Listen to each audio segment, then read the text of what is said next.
Hi, and welcome to another Young Adults Bible Study. Today we are going to recap our study on Revelation chapter 6 from this past Sunday. If you haven't been keeping up with the series, pause here and take a quick moment to look back at the previous episodes of chapters 1 through 5. Also make sure to take a look at the episode on hermeneutics. In chapters 1, 2, and 3 we get an earthly context. John is writing a letter to 7 real churches in real situations dealing with real stuff.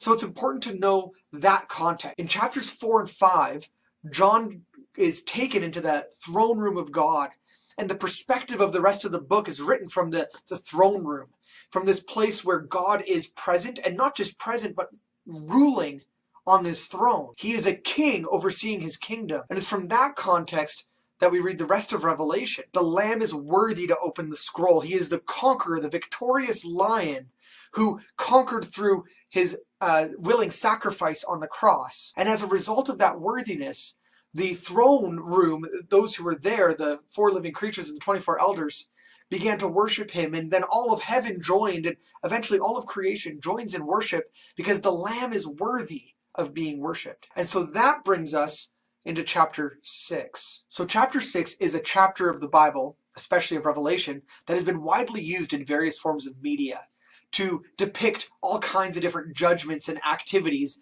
the 4 horsemen being literally acted out. Clint Eastwood, who rides in on a pale horse to a small mining town and is viewed as death. In the TV show Supernatural, where Wrath rides in on a red horse and he's got a red Mustang as his vehicle. And so we have various different pictures of this in various forms of media of these 4 horsemen. So when we take a look at this, we need to make sure we take the proper hermeneutical approach where we properly look in and exegete the text. We want to draw the meaning out. It would be a great mistake for us to push in these media's ideas and our textual and our context into them. So the first 4 seals clearly form a set, each one following similar structure and style, referencing a horseman of various different colors. Each one is introduced or heralded by one of the 4 living creatures that stands by the throne. We see the same pattern appear in the 7 trumpets. We'll see that in a couple of weeks. Now, like I said, in our media, a lot of the time these 4 horsemen are taken and put into our world's context. But we forget that this is written within a specific context. This text was written at a time period and to a group of people who had the idea of 4 horsemen already in their minds.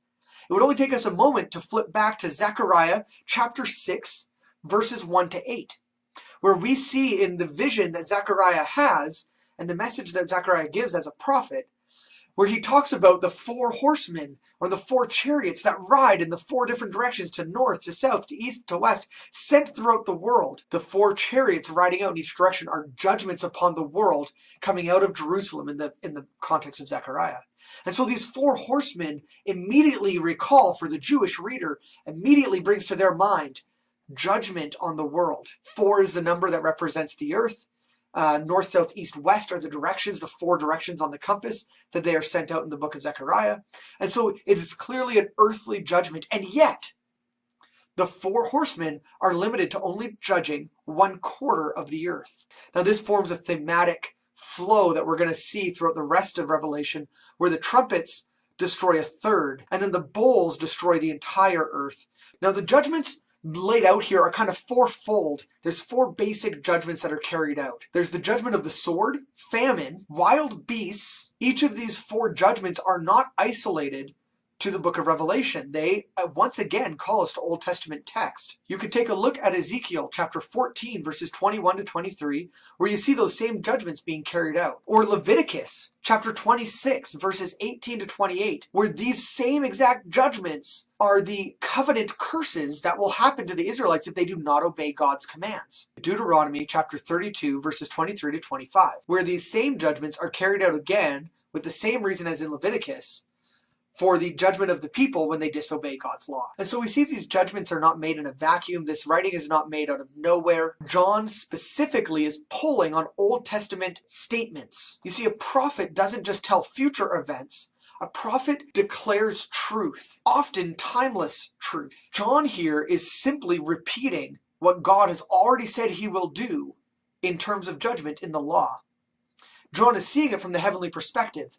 that God is actually in control of this judgment. God carries out the judgment accordingly, and he sends forth the judgment from his throne room. God is fully in control on his throne. No matter how bad it gets for us, no matter how much we think the world is falling apart, God is in control. We must remember that he sits on the throne and he oversees all things. And even when we don't think it makes sense to us, God is overseeing it all. We must be very careful to not judge God's actions, for us to not place ourselves above God, to say that we know better than he does. He sees from a perspective that we do not.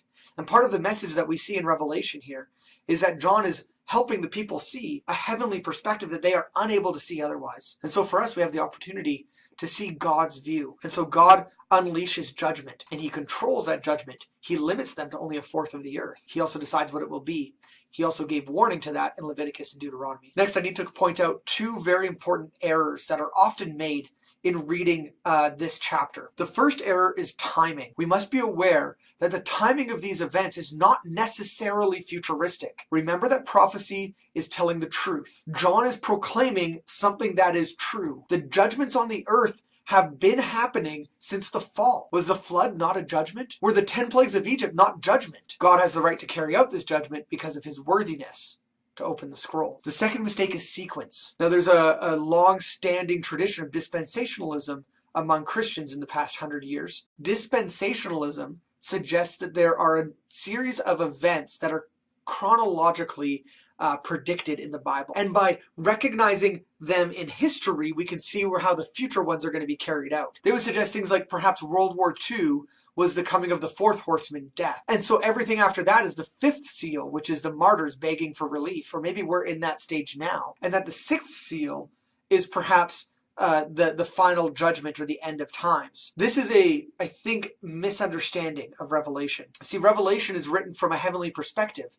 John is not seeing a specific timeline laid out in front of him. Perhaps if he was, he would have written down the years and dates and more specifics about the events. Rather, what John is sharing is a heavenly perspective of a truth that God is revealing. Judgment is being sent out from the throne room, and it is under God's control. It's under God's directive. And so as we see it from that perspective, we see that this is a set of events that happens possibly already, possibly ongoing. I would suggest that it has happened already, as all of the judgments that we see for the rest of the Revelation will be fulfilled already in the Old Testament, but are still being enacted. Judgment is still being carried out on the earth right now. We still exist in the time of the already and not yet. We currently experience a fallen world anticipating the eternal kingdom in heaven. The fifth and sixth seals form their own kind of unit in this chapter. The first one, the fifth seal, reveals the martyrs under the altar. And these are those who have died for their faith, which to us today is less common in North America anyways. However, for that time period, everyone who claimed to be Christian took their life into their hands. They took risk of death.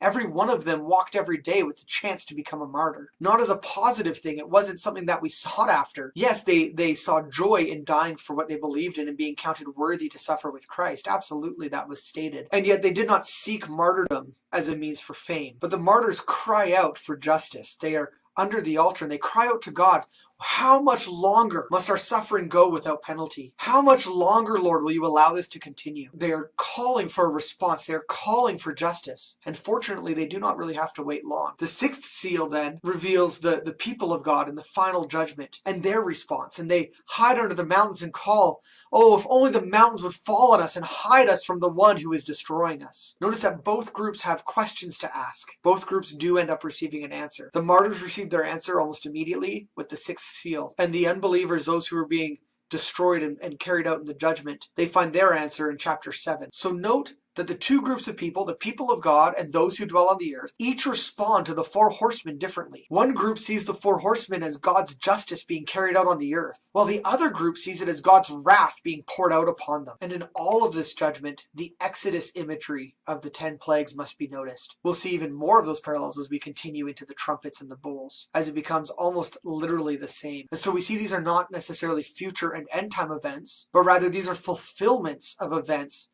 in response to the finished work of Christ. And so we can see chapter 6 reveals to us the worthiness of the Lamb to open the scroll. And in his worthiness, we see that Christ, who reigns over a chaotic world, is the one who controls and the one who oversees the process of redemption to carry out justice. So that's it for chapter 6. Next week, I'm going to be away, so we will not be doing chapter 7 next week. So feel free to tune in 2 weeks when we get into chapter 7.